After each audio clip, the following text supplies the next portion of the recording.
Friends, how are you all? I hope you all are fine. Welcome to YouTube channel English Literature. आज इस video में हम बात करने जा रहे हैं प्रोमेथियस बाउंड बाय एस्किलस। इसका लेक्चर नंबर 1 होगा ये। क्योंकि ये बुक लेंथी है, इसके कॉन्सेप्ट जो हैं वो ग्रीक माइथोलॉजी से लिंक है, इसलिए हम लोग इस टॉपिक को यानी कि प्रोमेथियस बाउंड को डिफरेंट लेक्चर्स में डिवाइड करके कवर करेंगे। तो एस्किलस कौन थे, इनका राइटिंग स्टाइल कैसा था, इनके इंपॉर्टेंट वर्क्स, इनके मेजर थीम्स, यानी कि ओवरऑल एज अ राइटर हम डिफरेंट वीडियो में इनको कवर कर चुके हुए हैं। उसका लिंक मैं डिस्क्रिप्शन में इंसर्ट कर दूंगी, आप उस लिंक के ऊपर क्लिक करके उस लेक्चर को अप्रोच कर सकते हैं। एंड इस वीडियो को देखने से पहले आप वो लेक्चर लाजमी सुन लीजिएगा ताकि आप फ्लो में इस वर्क को, इस लिटरेरी पीस को अंडरस्टैंड कर सकें, आपको राइटर कौन है उसके ऊपर भी ग्रिप हो जाए। क्लियर?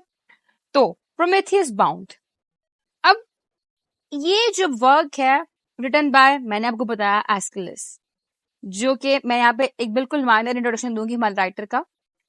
ये ग्रीक के 3 ड्रामाटिस्ट थे, सोफोक्लिस, यूरिमाइड्स और एस्किलस। उन तीनों में से एक नंबर 1 पे आते हैं, मतलब तीनों में जो मेजर राइटर्स थे उन मेजर राइटर्स में इनका एक नाम है। इन्होंने बहुत से वर्क्स लिखे लेकिन कुछ अभी तक सर्वाइव कर पाए हैं, सारे के सारे वर्क सर्वाइव नहीं कर पाए। उनमें से 7 है, ठीक है, 7 के राउंड अबाउट जो प्रेजेंट टाइम पे सर्वाइव कर पाए हैं, यानी कि जिनके बारे में लोगों को पता है। इसके अलावा बाकी जो वर्क्स हैं we do not know about them, हमें उनके बारे में नहीं पता। और इसके अलावा एक वॉर हुई थी, पर्शियन एट मैराथन, ठीक है, ये वॉर थी, इस वॉर के अगेंस्ट इन्होंने जंग लड़ी थी।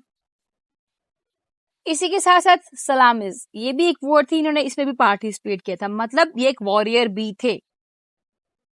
और कहा जाता है ईगल ने एक टोर्टस ड्रॉप किया था, उसके ड्रॉप करने से वो इनके ऊपर आके लगा था, जिससे इनकी डेथ हो गई थी। और इनकी डेथ के बाद जो एथेन के रहने वाले लोग थे उन्होंने एज अ रिस्पेक्ट इनको हॉस्टेज देते हुए, रिस्पेक्ट देते हुए, जो भी इनके प्लेज लिखे थे उनको स्टेज पे परफॉर्म करवाना शुरू कर दिया था अपने एनुअल कॉम्पिटिशन्स के अंदर। अब क्योंकि हमारा वर्क है प्रोमेथियस बाउंड, ये इनका फर्स्ट प्ले था जो कि ट्रायलॉजी के अंदर आता है। ट्रायलॉजी थी बेसिकली 3 वर्क्स का कलेक्शन, जिसमें Prometheus bound, Prometheus unbound, Prometheus the fire bringer, ठीक है, ये तीनों वर्क्स आते हैं, जिनमें से 2 जो है वो तो सर्वाइव नहीं कर पाए, लेकिन ये प्रोमेथियस बाउंड जो प्रेजेंट कंडीशन में सर्वाइव कर पाया है, हमारे पास अपनी जो इसकी रियल फॉर्म थी उस फॉर्म में अभी तक मौजूद है। और हम हमारे लेक्चर के अंदर डिस्कस करने जा रहे हैं इनका first work which is Prometheus bound, जो कि फर्स्ट ट्रायलॉजी है। अब प्रोमेथियस कौन था? ग्रीक मिथ के अकॉर्डिंग एक टाइटन्स था। टाइटन्स कौन थे?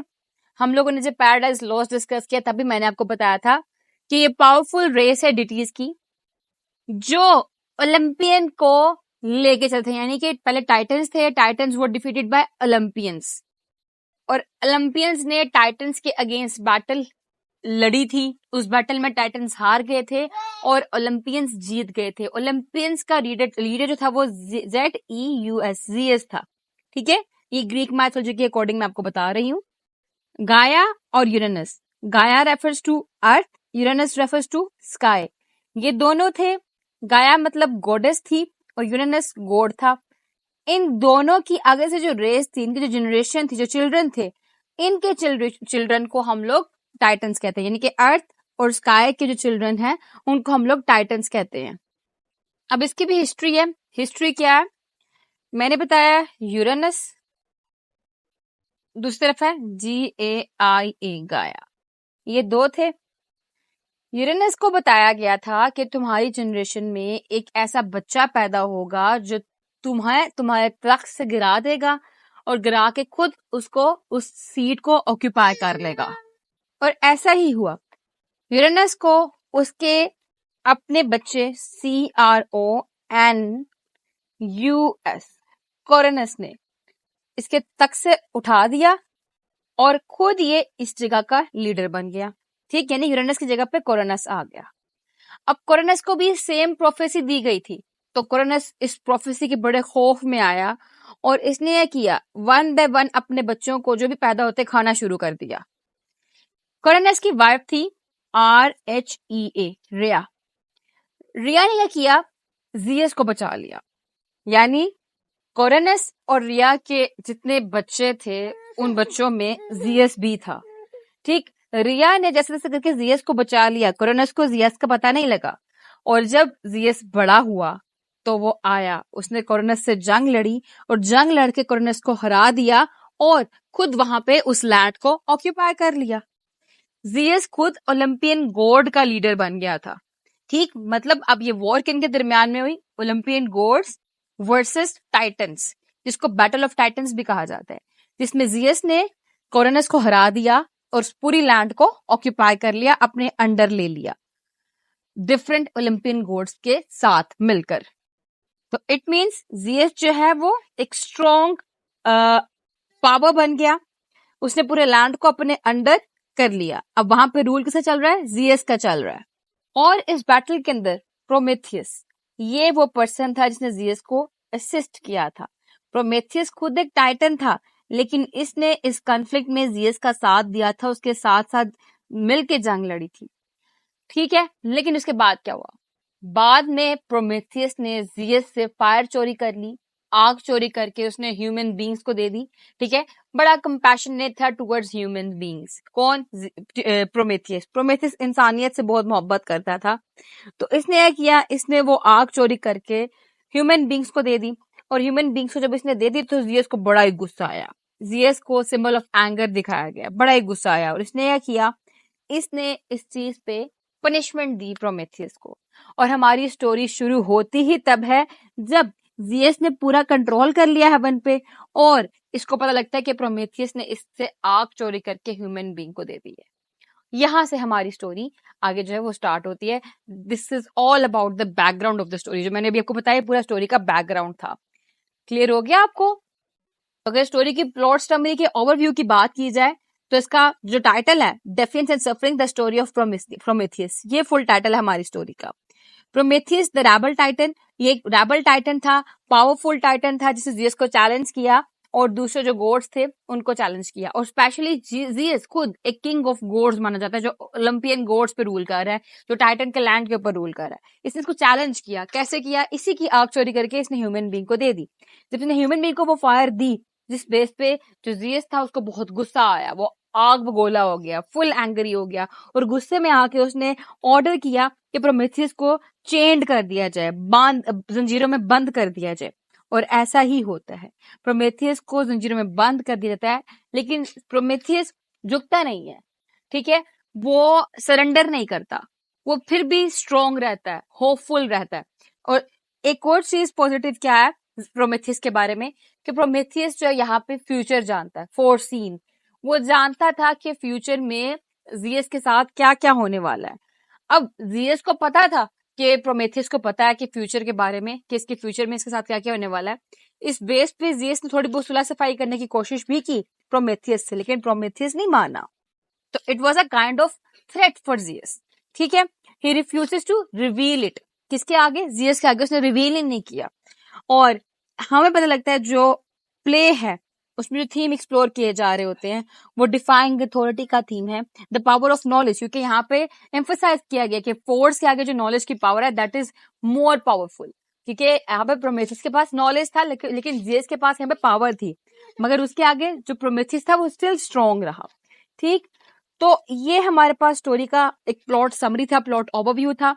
अब हम इसमें कैरेक्टर देखते हैं, कौन कौन से कैरेक्टर आने वाले हैं।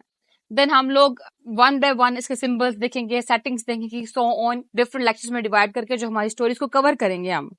तो पहले तो हम लोग प्रोमेथियस के कैरेक्टर के बारे में बात कर लेते हैं। ये प्रोटैगोनिस्ट है हमारे प्रोमेथियस बाउंड का। जैसे ही प्ले ओपन होता है तो हम देखते हैं कि प्रोमेथियस जो है इसको चेन के अंदर, ऐसी चेन जिसको तोड़ा ना जा सके, बंद करके रखा हुआ है सेथियन माउंटेन्स के ऊपर। ठीक है, ये पहाड़ों का नाम है, इस पहाड़ों पे इसको बांधा किया हुआ है। और सजा दी है इसको जियस ने। क्यों दी है? इसने फायर चोरी की थी, चोरी करके ह्यूमन काइंड को इसने वो डिस्ट्रीब्यूट कर दी। तो प्रोमेथियस जो है हमारे पास एक स्ट्रॉन्ग कैरेक्टर दिखाया गया हुआ है, एक स्ट्रॉन्ग आर्टिस्ट दिखाया गया हुआ है। इसने जो है पहले ह्यूमन काइंड को क्ले से बनाया, फिर उनको आर्ट और साइंसेस गिफ्ट की, और ह्यूमन बीइंग की बिहाफ पे इसने बहुत से सेक्रीफाइसेस किए, बहुत से सफरिंग फेस की। इसके पास फोरसाइट का गिफ्ट था, मतलब फ्यूचर को ये देख सकता था और ये जानता था कि इसने जब ह्यूमन बीइंग को फायर देनी है तो ही विल फेस सफरिंग, इसको सफरिंग फेस करना पड़ेगी। लेकिन फिर भी ये सेल्फ सफिशिएंट ना था, मतलब सिर्फ अपने बारे में नहीं सोचता थे, इसने ह्यूमैनिटी के बारे में सोचा और उनको आग जो थी गिफ्ट कर दी, दे दी उनको आग इसने चोरी करके। और इस चीज के थ्रू एस्केलस ने हम लोग को दिखाया है कि सफरिंग आर्टिस्टिक क्रिएशन का ना सिर्फ इम्पोर्टेंट पार्ट है, बल्कि किसी के बिहाफ पे सफरिंग फेस करना भी आर्टिस्ट की ड्यूटी ही है। और प्रोमेथियस के कैरेक्टर के थ्रू जो एस्केलस है उसने हमें यहाँ पे दिखाया है कि जो पावर ऑफ रीजन है, पावर ऑफ इंटेलेक्ट है, वो क्या होता है। हालांकि जीएस की यहाँ पे ब्रूट फोर्स थी, ब्रूट स्ट्रेंथ को उसने यूज किया, फुल जालिमाना इसके ऊपर एक्ट किया, लेकिन स्टिल इसकी जो रीजन थी, जो इसकी इंटेलेक्ट थी, उसकी पावर को डोमिनेट रखा हमारे राइटर ने और उसकी डोमिनेंस को हमारे पास बताया कि पावर ऑफ रीजन और पावर ऑफ इंटेलेक्ट क्या चीज होती है। जब बैटल ऑफ टाइटन्स हुई थी उसमें जीएस ने क्रोनोस को हरा दिया था, हमने देखा कि कैसे उसको तक हटाकर हिलाकर खुद ये वहां पे आया। ठीक, जीएस सिर्फ उस तक लिमिटेड था, लेकिन प्रोमेथियस ये कनिंग मैन था, कनिंग पर्सन था। इसके जो गिफ्ट ऑफ रीजन था, इसने हेल्प किया to ensure the survival of the human race. इसने ह्यूमन रेस की हेल्प की। ठीक है, he played a cunning role over all the story. Clear? तो ये था टाइटन्स के अंदर हमारे पास प्रोमेथियस का रोल। प्रोमेथियस एक बहुत ही इंपॉर्टेंट कैरेक्टर है हमारे अंदर, एक रेबल टाइटन गॉड है जिसको हमने देखा चेन में मारा गया क्योंकि इसने ह्यूमन बीइंग को फायर दी थी। और ये एक चैंपियन है ह्यूमैनिटी का, giving them not just fire but also knowledge and hope. इसने सिर्फ फायर दी बल्कि नॉलेज भी दिया, होप भी दिया। एक strong willed and clever person दिखाया गया, क्लेवर गॉड दिखाया गया है। हालांकि पता था इसको सिर्फ सजा मिलने वाली, लेकिन still he played an important role for the human being, for the humanity. ठीक है, further the play shows that intelligence and hope are stronger than the brute force. Clear? ये प्रोमेथियस का कैरेक्टर था। नेक्स्ट हम देखेंगे further characters को। अब तक हमारे जो लेक्चर्स को हम लोग यहाँ पे वाइंड अप करते हैं, जिसमें हमने बात की कि हिस्टोरिकल बैकग्राउंड क्या था। इससे प्रीवियस लेक्चर में मैंने जो एस्केलस उसके बारे में बताया हुआ है वो लाजमी देखना है, यानी कि एस्केलस हमारा कवर हो गया, हमारी जो बुक है उसका जो हिस्टोरिकल बैकग्राउंड है वो कवर हो गया, और जो मेन कैरेक्टर यानी कि प्रोटैगोनिस्ट है उसका कैरेक्टर भी हमारा यहाँ पे कंप्लीट हो गया। ठीक है, वीडियो पसंद आई, वीडियो को लाइक भी करिएगा, चैनल को सब्सक्राइब करना मत भूलिएगा, दुआओं में खास याद रखिएगा। Stay tuned with us, take care.